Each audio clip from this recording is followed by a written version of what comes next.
Welcome to the Exceptional Sales Leader Podcast with Darren Mitchell. If you're a sales leader looking to take your leadership to a whole new level, then this is the podcast for you.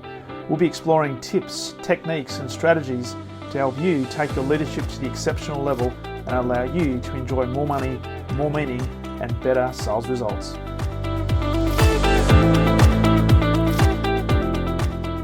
All right, welcome back to the Exceptional Sales Leader Podcast. Darren Mitchell here, and absolute privilege to be speaking to another person from the UK this time, Emma Maslen from the UK, CEO and founder of inspir'em. How are you this beautiful Thursday, Emma?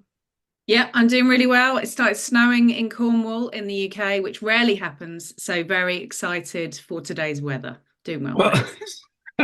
So when you say it's cold and wet, what sort of temperature Celsius are we talking about? It's about 0. So it's Cornwall doesn't get much snow. So this is an unusual day in January for sure. So wow. Well, I was talking to a few people last week. In Melbourne, we're supposed to be having a summer, and it's been, I think we've had one day in the 30s in about a month, and we've had something like 300 millimeters of rain, which is not good. So it's unusually cool this time of year for us. Not a good advert for coming out to Oz at the moment, but hopefully it'll warm up. That's it. So very much looking forward, Emma, to this conversation. You started inspir'em back in 2019, but I do know you've got a 25-year plus history in technology. So as we jump into this, there's a number of topics I'd love to explore with you. As an introduction, though, I'd love to know a little bit about you in terms of your background and specifically what got you to start inspir'em. Was it an event? Was it an epiphany, or was it just something that organically grew? Yeah, absolutely. Great. Thanks very much. Well, lovely to be here. So a little bit of my background. So I always wanted to be a doctor. That's what I wanted to be when I was a kid. And then I find myself going into this sales world. So how did that all kick off? Well, when I was at school, I was actually part of a working class family, and going into study medicine was probably going to be a bit of a leap, but I always worked really hard. So I actually left school during my A-levels at 16 and found myself working for a bunch of different companies and ended up at Ingram Micro, which is obviously one of the largest tech companies in the world, I was 19 at the time. And I was fortunate to meet somebody from IBM who said to me, hey, I think you could go and do something really great. Let me introduce you to a company that I think will look after you. So I went to work for an IBM reseller, and the rest is history, really. I then went from the IBM reseller, I worked there for 5 years, did some really big deals with investment banks. I then went to work for Sun Microsystems, went out to the US with Sun Microsystems, great company to work for. I then worked at BMC for 7 years, which is considered to be a bit of a master's in sales. And then when I was at BMC, I thought, actually, I don't want to go on the VP sales road. I don't want to just be a sales leader forever. I'd like to run a business. So I had an opportunity to go and work for SAP and run a complete business as managing director at SAP. Okay. Then things changed for me. I got involved in angel investing and started to work with some really early stage businesses, and found that the structure and the things that I'd learned over the previous 15 years, 20 years were really interesting to startups, and they were asking me to help. So inspir'em was sort of founded from all of that experience that I had over my sort of corporate career, and then working with startups to help them with growth. And that was sort of how we began 4.5 years ago now. Yeah. We're very fortunate now to be working with some of the biggest and high growth, smallest companies in the world. Nice. And I saw that you're one of a few or a minority group of consultancy or sales consultancies that are predominantly female-led. Is that correct? Yeah, there aren't many female-led sales consultancies for sure. Yeah. Which is probably a product of the pipeline that there is within the sales, I would say the sales community, tech community. We're still pretty low on numbers, to be fair, females in sales. Whilst there are some organizations that are doing really well, I don't think I've seen many that have breached sort of 30% in terms of population, for sure. It's amazing. And you see some companies that now have specific KPIs around diversity numbers and so forth. And it's still, there's a lot of work to be done in a lot of areas, because a lot of companies are still very heavily male dominated, which is unfortunate, and we need to have more and more females because there's so much capability out there. Just and from my own experience, there's lots and lots of fantastic leaders or leaders in the making that are female. Yeah, it's interesting. I was once listening to a podcast, which was a Financial Times podcast, actually about the state of economists around the world and about how diversity within the economist community was actually really um, undiverse and that they didn't have many females there. And they were actually talking about was it the way that sort of economists are positioning the outcome for students. So, for example, talking about you can make stacks of money and you can be a trader and you can blah, blah, blah, rather than being, well, actually, an economist that maybe would help a developing country and do some good and those sorts of things.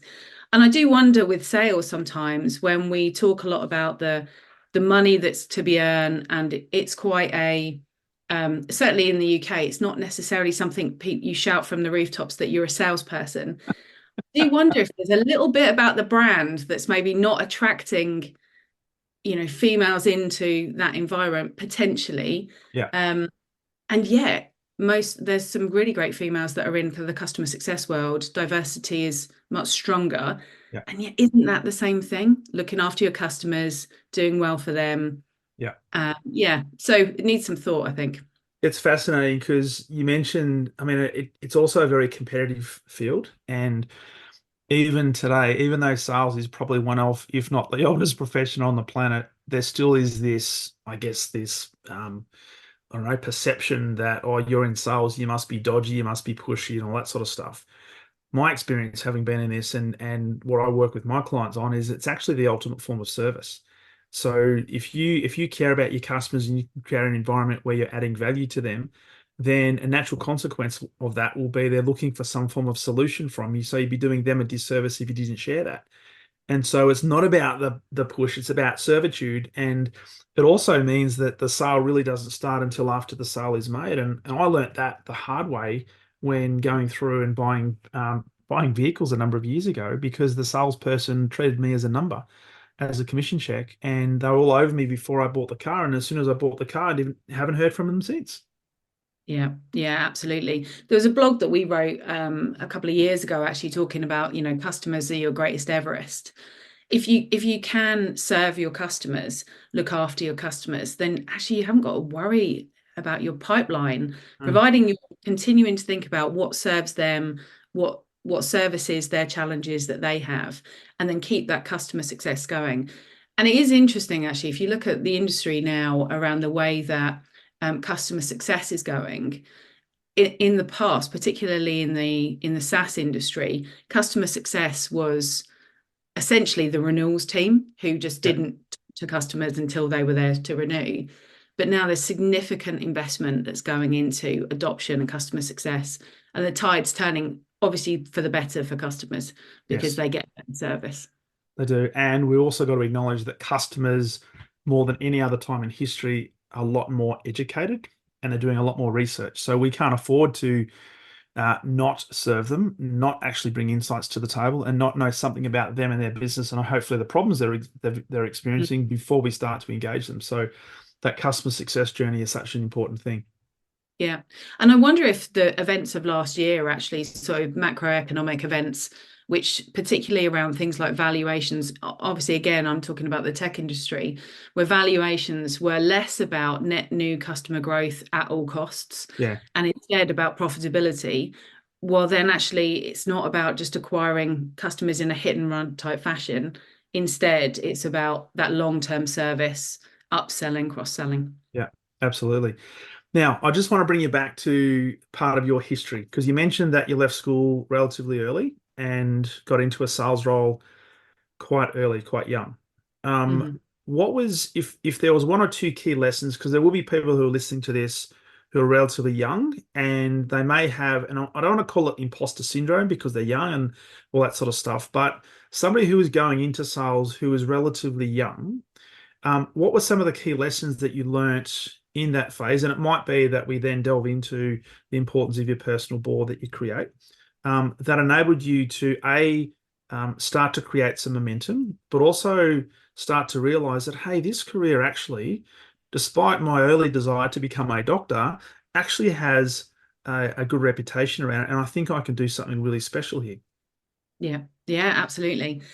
Yeah, so so it's interesting you say about the imposter syndrome, because I was definitely in that for a very very long term, early in my career. So going back to the story that I gave at the beginning around, so I was 19, I was working for Ingram Micro, I was earning a very modest salary, a good salary for a 19-year-old. Yep. And then this lovely chap said to me, look, I think you could do something better. Let me take you to this company and let's get you a account manager's job in a tech company. Now we were driving along to this job interview and he said to me, what are you going to ask for salary? And I was like, I don't know. What should I ask for salary? And he said, well, you can't just ask for a pay rise on what you've got. You're going to have to ask for proper money. And proper money was 3 times what I was earning. Yep. And I was thinking, are you serious? I'm going to go into this job interview and I'm going to, at 19, I'm going to ask for a substantial amount of cash. He said, you've got to, because otherwise they'll smell a rat and then that's it. So I went into this job interview and the guy that I was interviewing with was an amazing guy. And he says to me, what sort of salary do you want? And I said, I think what would be fair is what sort of salary are you paying your sales reps? It's Yep. less about what I want here. It's, what's fair market value. And I had a figure in my head, and eventually I sort of disclosed the figure, and he knocked a little bit off, and the rest was history.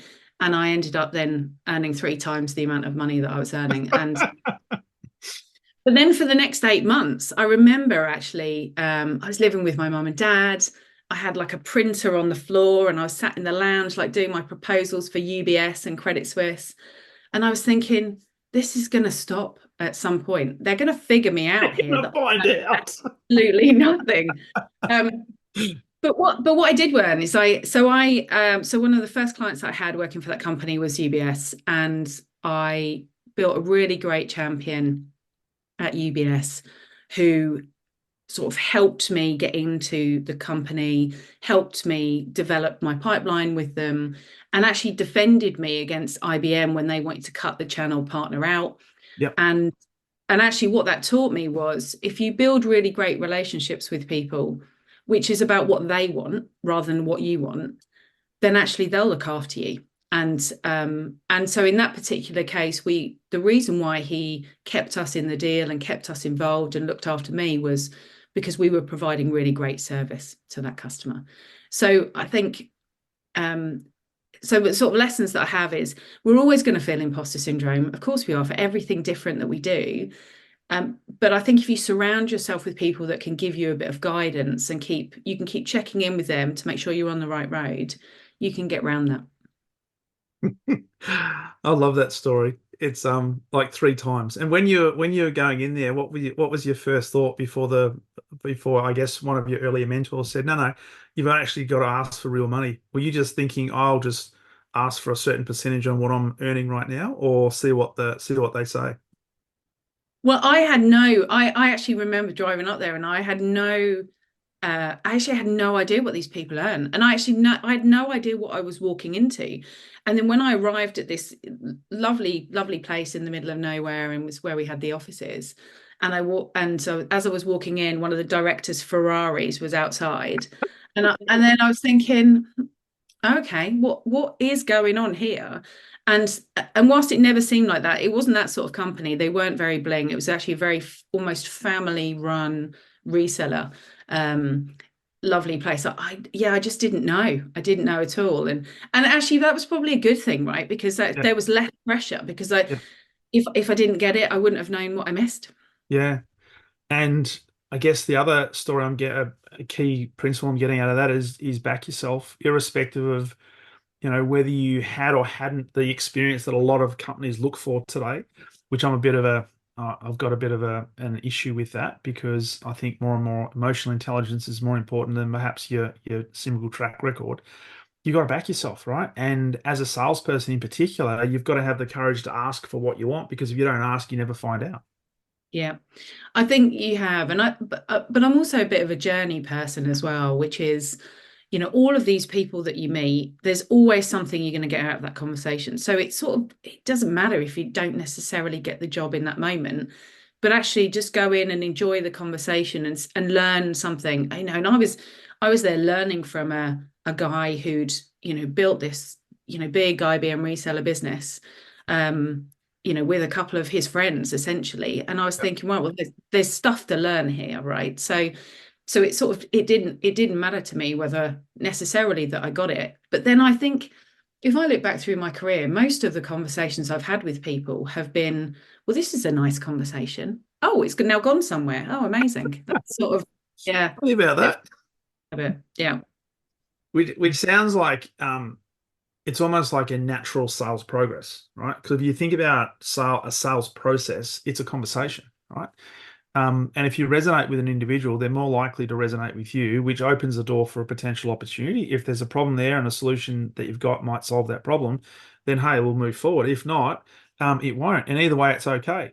But I think what we're hearing is the importance of building relationships and keeping people close to you, being curious as well and asking lots of questions. And I'm sure I guess the initial stages, even though you might have been blown away by a Ferrari in the car park, you would have learnt that, hey, people don't be successful just by turning up. They have to do some work.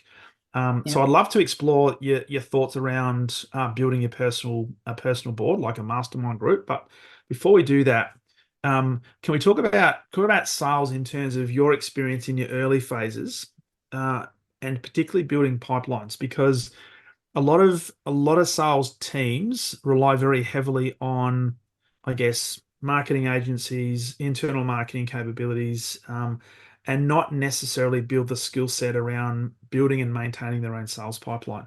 So I'd love your thoughts on that, but also your experience on what you did to, I guess, fast track your development. Yeah, absolutely.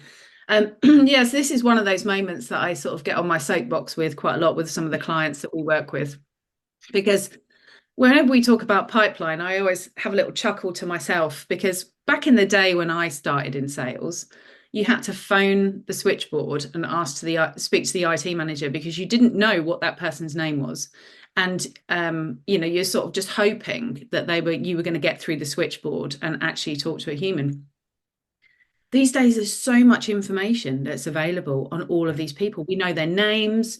You could probably work out their, husbands, wives' names, kids' names, because you can just Google it all these days. So it's really interesting how actually in a lot of cases people aren't doing the research, and actually the information is there for sure. So I think one of the things that I would say just around pipeline is do the research and actually do it yourself, even if you've got a big marketing department, account-based marketing, assistants, whatever.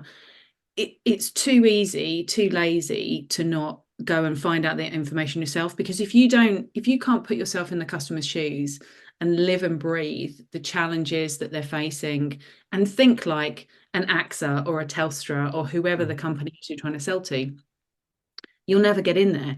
Mm. And there's some really great research that's out there around salespeople that go in with a point of view but spend more time listening are more able to pivot and get a better result and convert. So, the more researched you are, the more easy it is to pivot in that conversation and then get something out of the conversation. So I think research is one. And the other one is really basic, is you need to do it, pipeline generate. You need to get into the habit of every week, dedicate the time, don't procrastinate. Nobody likes to do it. It's the worst job in sales. It's why we all become leaders. But just suck it up and That's just, somebody else's job. yeah, well, yeah, absolutely. Oh, that's the SDR's job. Don't Well, have to do that's that now. Thank God. yeah, absolutely. Yeah. So usually as reps, we try and, fob it off and say that it's somebody, oh, I'm not getting enough leads from my SDRs. Suck it up. That's your job, right? Just things that I learned though. Again, going back to the customer conversation, like how I did really well in those early years of my career. I had some big strategic customers. I got myself in there. I always ended up being a trusted advisor that got a badge. So I was allowed to walk the halls. I never disrespected that. And I always was very respectful with how I showed up at people's desks. but I had really great champions that I built through trust. And again, that's something else that we can get a little bit lazy with. We forget that it takes several meetings to build trust with customers. You can't shortcut that process if you want to take down really big deals. No, exactly right. And it does take time. And what a lot of salespeople, even today, kind of neglect or choose not to focus on is there's always going to be more than one influencer or key decision maker within that customer. So don't just focus on the IT manager or the CRO. And I remember back when I was in running sales teams at both Optus and Telstra, our executives were saying, "Oh, go high and go wide, but go at the senior level. We want to be at the strategic level." Well, that's all well and good, and that's fantastic, but you don't always get ready access to those people. But there are going to be trusted advisors that are in their organization who you do need to become aware of and build relationships with because they become your internal advocates and your internal champions. So don't ever neglect that. Yeah, Um, absolutely. the other thing I was really intrigued what you said before is in part of the research.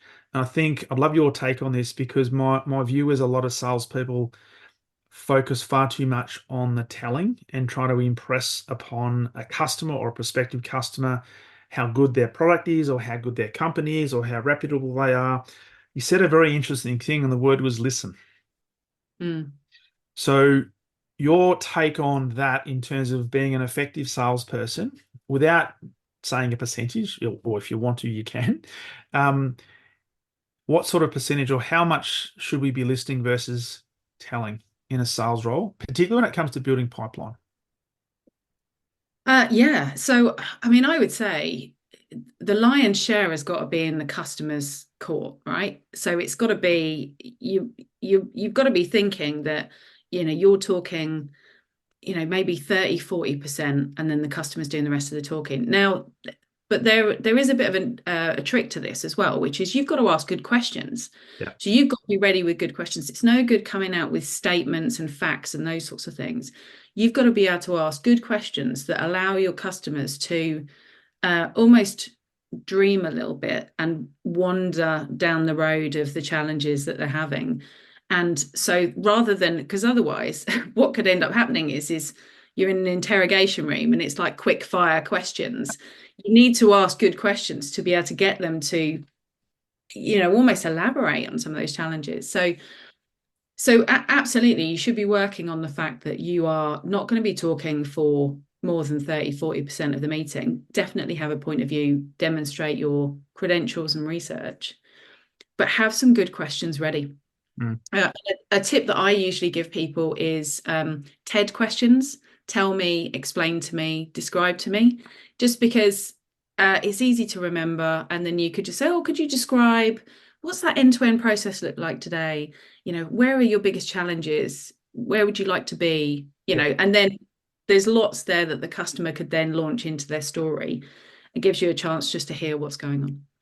I don't want the listeners to miss that because I must say that was music to my ears because that's one of the key acronyms that I use when I teach sales teams and Oh, okay. salespeople on how to ask open Mm, questions. So a lot of, and particularly in Australia, I'm not sure how it works in the UK, but with the Aussie accent and the Aussie slang and the way that we normally talk, even though we might be using the what, the when, and all that sort of stuff, which is the open question preface, by throwing the tell, explain, describe in front and using appropriate tonality, it turns a question into an open question.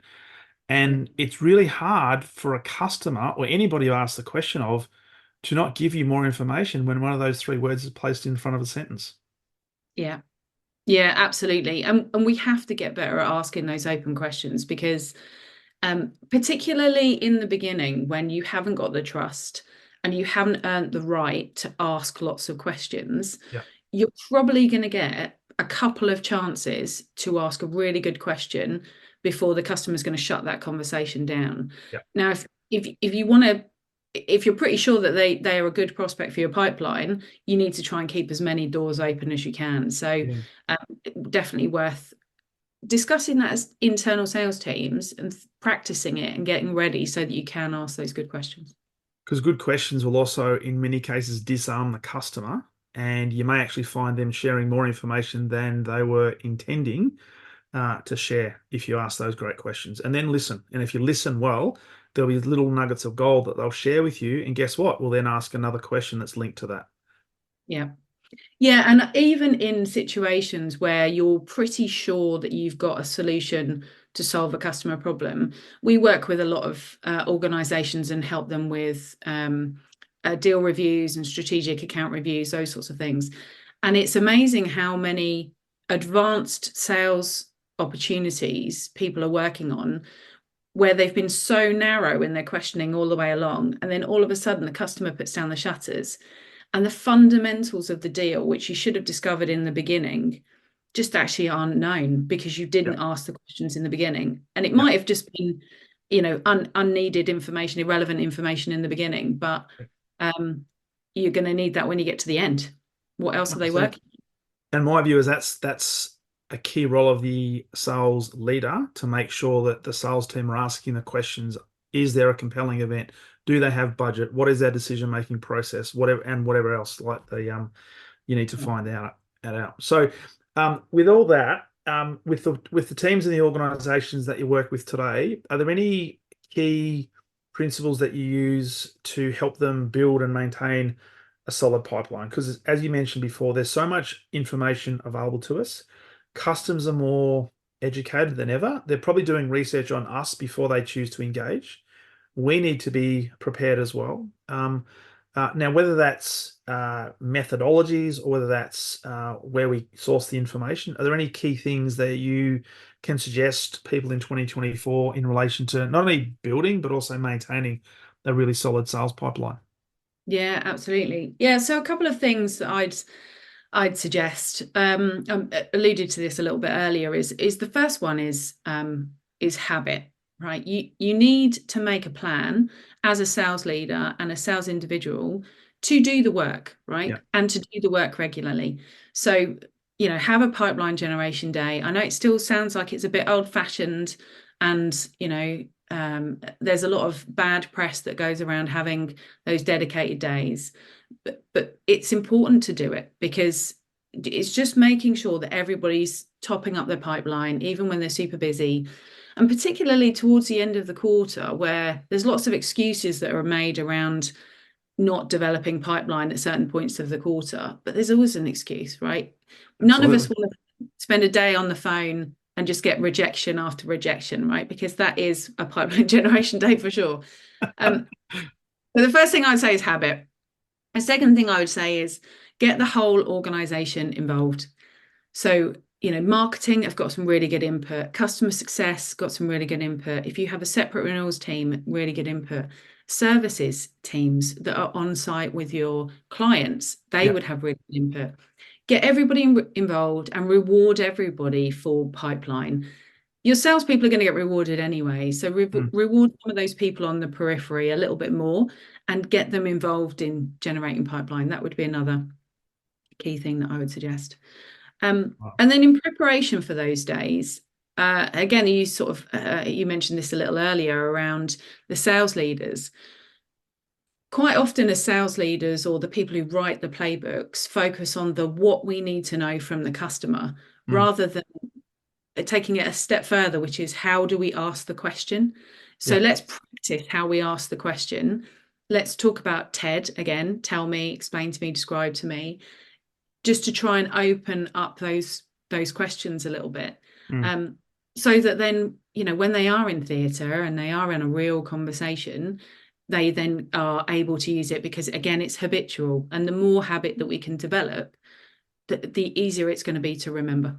It is. And look, at the end of the day, and I hate using this term because I'm not a big fan of it, but it is a numbers game. All right. So in order to Yeah. develop a habit, you're going to have to do some numbers, right? And the key thing that I talk about, and I love your thoughts on this around with sales leaders in particular, is know what the outcome is, but then work backwards and know what your conversion rates are, know what your opportunity rates are, so that you don't have to necessarily, because gone are the days where you just get the yellow pages and say, righto, Emma, there's your page, just go and dial, do Yeah. your work and come back and see me at the end of the day. We've got to be a lot more directional about that, a lot more specific about that. But you've got to know your Yeah. numbers and you've got to know what your conversion rates are so you know what you're playing with. Yeah, absolutely. And I've seen a lot of organizations that work with a cookbook, which is exactly that. So work back your numbers. It's the recipe for success, right? It's, Yeah, how many calls are you going to make into how many customers to drive how many opportunities? Absolutely. A bit of maths yeah, to try and work that through for sure. Yeah. yeah, yeah. So with that, let's pivot because I'd love to talk about your book that you when was that released? So it's released in April of last year. Yeah. Oh, so it's relatively new. So it's sitting very strategically there on your shelf for those Yeah. who happen to be Yeah, it watching the is. Yeah. video. The personal board of you Inc. And one of the things that I know about you is you put a lot of your, I guess, sales success and progress across your career to the people who you've associated with, who've come into your, I guess, your environment, either by intention or maybe serendipity. I don't know. But I'd love you to talk a little bit about the importance of the people who you surround yourself with, particularly in a sales and a sales leadership role. And there might be some specific questions I want to ask you around some key guides that we can use to help improve our network. Yeah, absolutely. That's great. Yeah, so I wrote this book last year, which was a long time coming. Sort of started it at the beginning of COVID. And where it came from was back to that story that I had around when I was 19 and somebody Yeah. said to me, "Hey, I think we could get you somewhere else." It was all around, the people that you surround yourself with and how they can really make a difference in your life.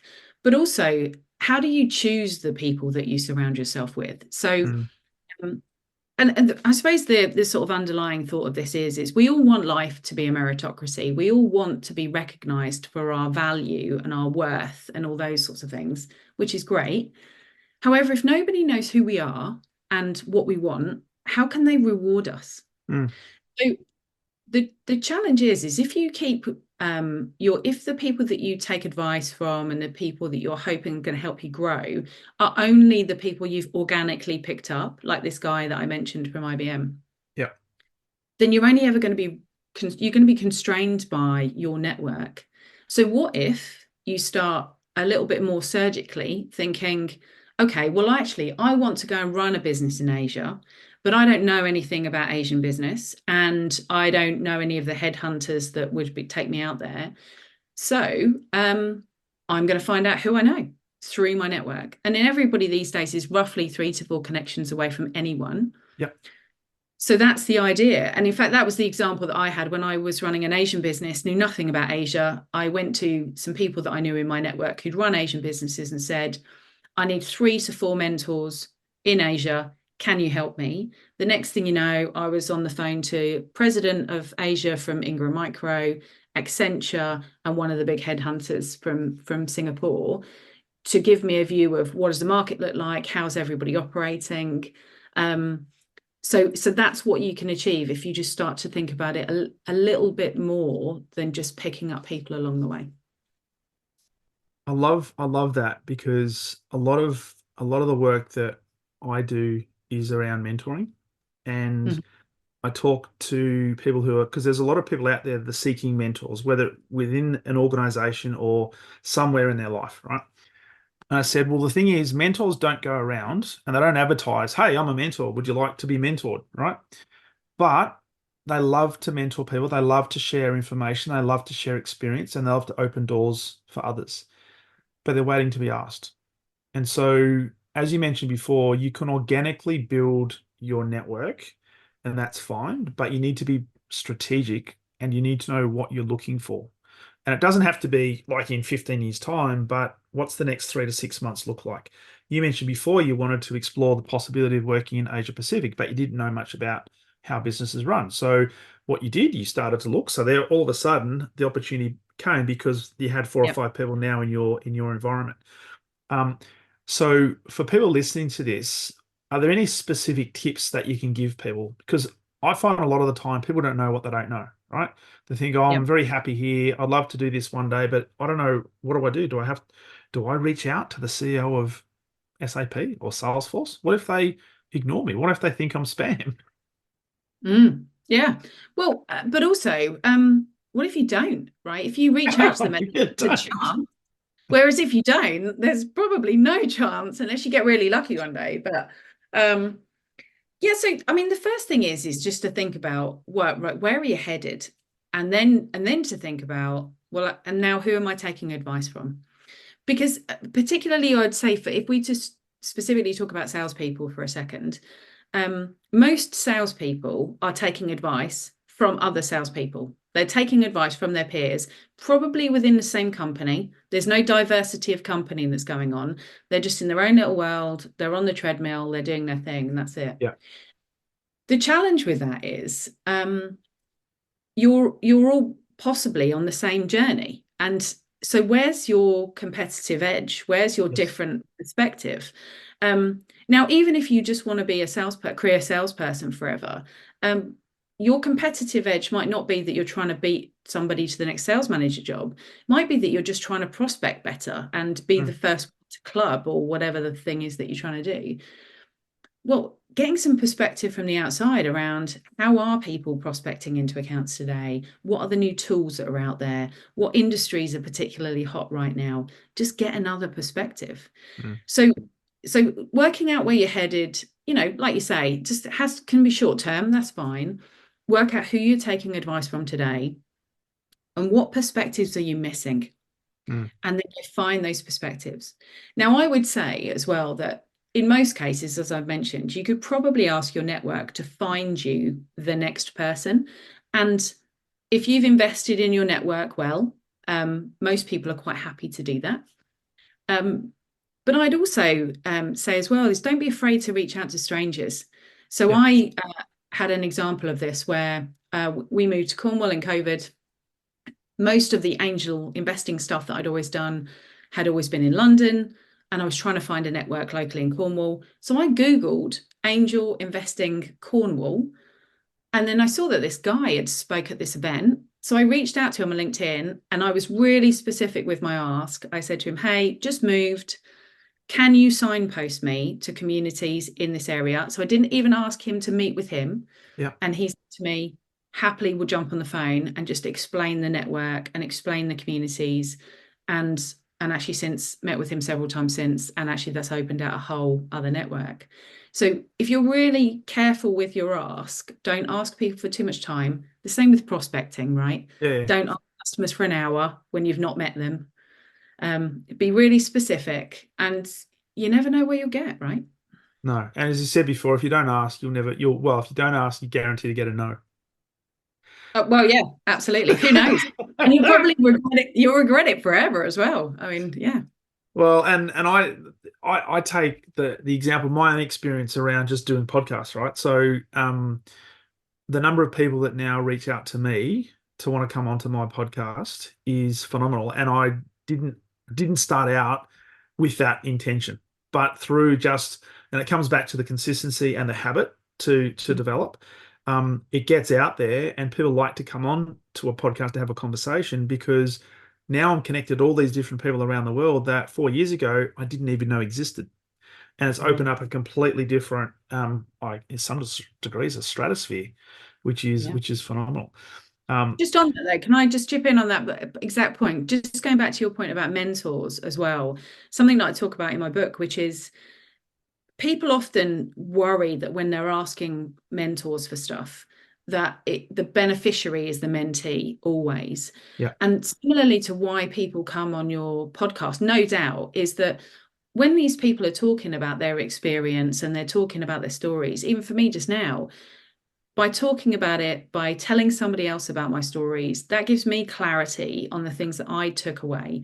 And that's why you see very senior people being mentors, because it's the way of them coaching themselves on what's their message, what's the clarity, what's the importance, those sorts of things. So I think it's really important that people remember that it's not just a one-sided relationship with mentors and mentees. 100%, 100%. And there are so many mentors that I've spoken with that probably in their eyes get more out of a mentoring relationship than the mentee. And if nothing else, it's to crystallize their own philosophy, their own principles, their own standards, their own pitch if they're helping with pitching. My own experience is, running workshops and facilitation. doing a podcast where you have to ask questions, and in some cases you do a personal podcast, just me banging into a microphone, it's helped the elocution in workshops. So not only do I understand what I'm talking about, I can better now communicate what I'm talking about, which increases the opportunity of the people in workshops understanding what am I talking about. Yeah, absolutely. So it's like self-soothing that's going Well, on it your is. podcast every week. Everybody's now going to be looking for that on your weekly podcast. Yeah, but it's not about me. So we're talking about you. Um, so other tips. So you mentioned salespeople. So and a lot of the people that are listening to this are going to be sales leaders and probably looking at their existing network. Now, there's many different ways to build a network. Obviously, you've got networking groups. You can be part of affiliations and associations. One of the most obvious networking platforms, obviously, is LinkedIn. And I know you're pretty big on LinkedIn, as am I. Um, some key tips around that. I'm not sure because look, full disclosure, I haven't read your books, so I don't know whether you cover things in your book Yep. around things like LinkedIn, but some key thoughts on platforms such as that, building a quality network. Yeah, so I actually don't cover LinkedIn, but it's one of my most favorite subjects to talk about as well. Is Maybe look at another your book. yeah, well, possibly. I'm not sure I'm qualified for a LinkedIn book, but we'll see. We'll see. Um, I, again, this goes back to whether you're prospecting or you're thinking about your network for personal growth, but look at your LinkedIn profile from the perspective of somebody that doesn't know you and what is there. It's really interesting when I talk to salespeople around, oh, this customer, I've been trying to get hold of this customer and they won't call me back. Okay, well, let's have a look at your shop window. What does your shop window look like? Do you look like you're an interesting individual for somebody to talk to? Okay, possibly need some work, right? So we maybe need to have a look at that.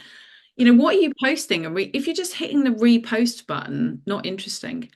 Yes. Um, so the same for sales leaders, I would say as well. So, and it's even a bigger point for sales leaders because you've got senior customers that you're reaching into. You've got to look interesting, but you're also hiring as well. And a big part of LinkedIn and your shop window on LinkedIn is all about who your next hires are because you're only as good as the team that you hire. Yeah. So make sure that there's stuff on your LinkedIn profile that talks about the culture that you develop and recommendations from people who have worked for you and what you're saying about the company and all of those sorts of things. So definitely I would suggest that around LinkedIn.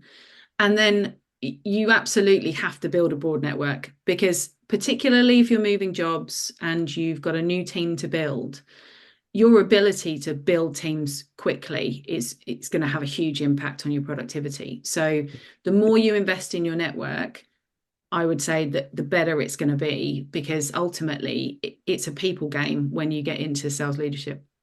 It is. It is 100%. What would you say to people who say the bigger network, the better? Yeah, Is it thoughts on quantity versus quality, or is it more quality over quantity? I would say diversity of network is Okay. really important. Yeah. So, because we're never going to be in the same job for the entirety of our career. So, you need to constantly be thinking about that next thing. Where's that next network piece that you're going to need to add? I think that's definitely worth doing.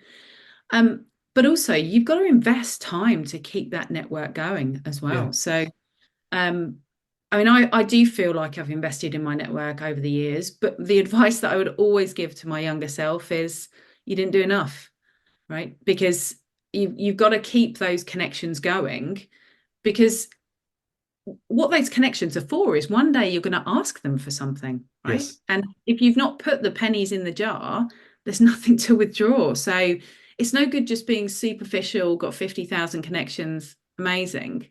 You need to build some sort of connection with those people so that when you ask, you get some really good results back. Yeah. Um, Totally agree with that. What do you say to people to say, "I know I'm so busy, you don't understand how much under the pump I am."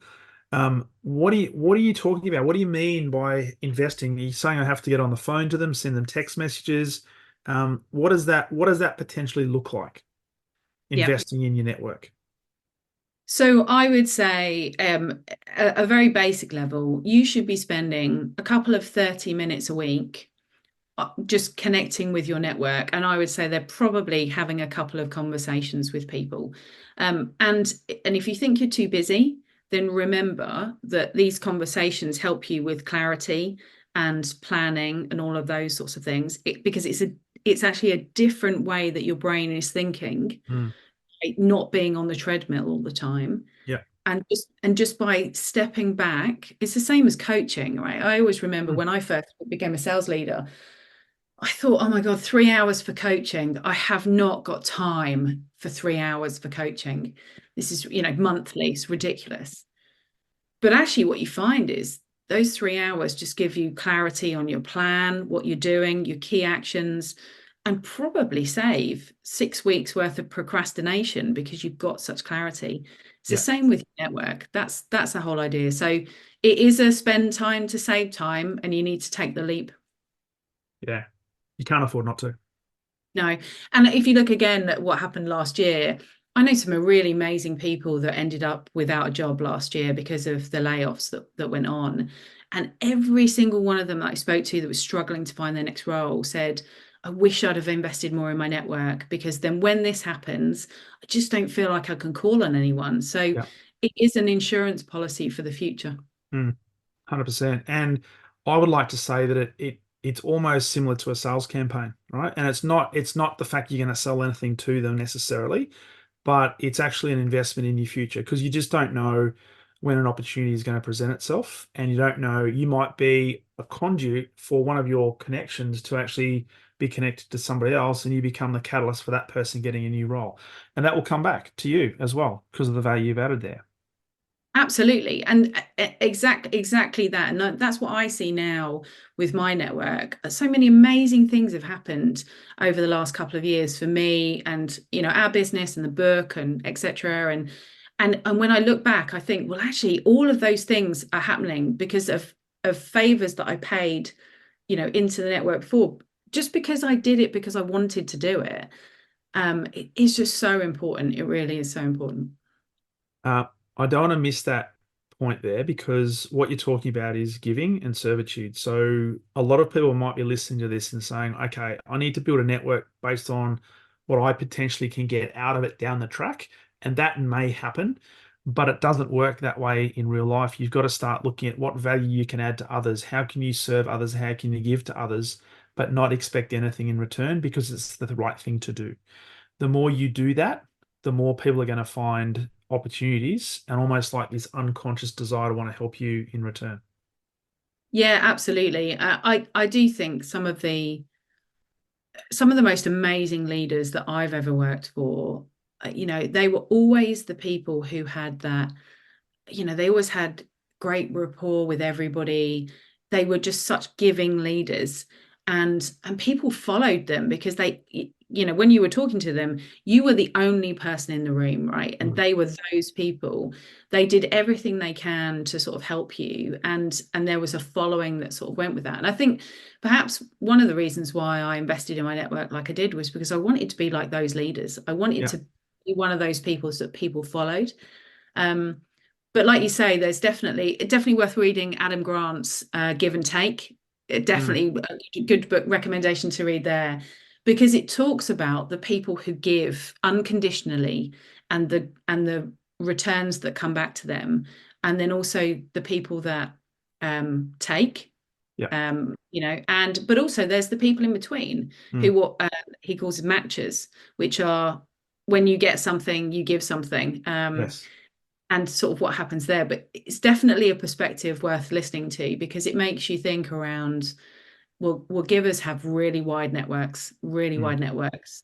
Yeah. That's what you need for a long career. Absolutely. And I'm not going to put words in your mouth, but I'm sure that as you look back on your career, a number of your opportunities came through invitations from your network rather than you applying for roles. Would that be a fair deduction? Absolutely. So I entered a process at SAP, which I possibly would have got immediately filtered out of that process for, because I knew the leader that was hiring for Yeah. sure. And actually other opportunities. When I joined Angel Academy, the Angel Network, that was through recommendation. And actually, inspir'em's business, we are 90% referral and have a really high conversion rate because everybody's on referral, right? So that's exactly what you'd hope for, right? That's the way to build a really sustainable business. Wow, there must be something in that, Emma. There must be something in that whole customer service being good and, serving people, perhaps, but sometimes it doesn't seem the world operates that way. But, I live in hope. Well, I think with a lot of people, and a lot of companies, it's the immediate gratification. Let's get our numbers in, and they think that their products or their services will sell. It's when it's all said and done, and I think you've articulated this really well. It's the people you connect with, it's the service you provide, it's the value you provide that eventually will actually start to turn the flywheel. And when it does, you can't stop it as long as we continue to invest in that network. And whether it be investing in your pipeline, as we've talked about, or investing in broadening your network where you can add value, it will hold you in good stead. Yeah, absolutely. And just one final point for me, one thing that I've started to think about over the last few weeks is, as we all, as we develop this idea and get really good at this and we're serving the network, I think my next horizon is, so what happens when your network gets so big that actually you can't service your network as you as an individual anymore?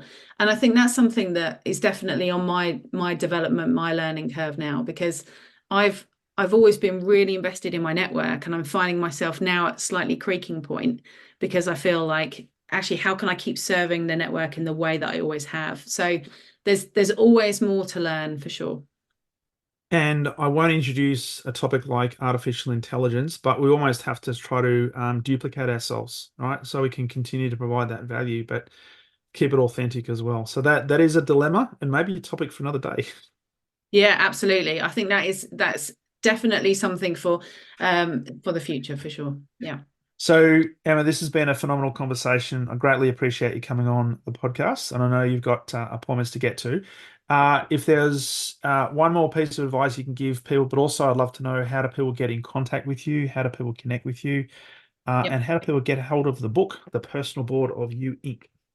Amazing. So personal book, you can either have a look at emmamaslen.com and you can have a look at the book there, or it's available on Amazon, all good bookshops, etc. So feel free to have a look. But feel free to contact me on LinkedIn, and we can get a book out to you for sure. So that's a little about the book.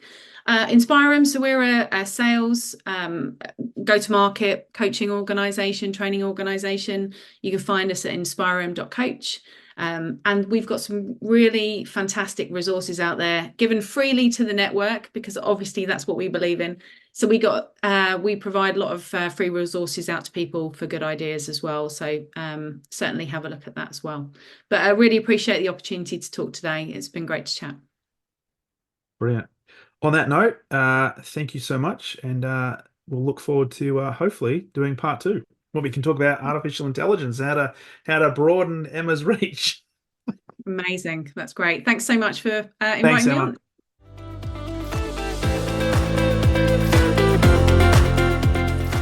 Thank you for listening to the Exceptional Sales Leader podcast. I trust the information in this episode has been helpful in your journey towards becoming exceptional. And remember, please take the time to rate the show, subscribe to the show so other people can find it.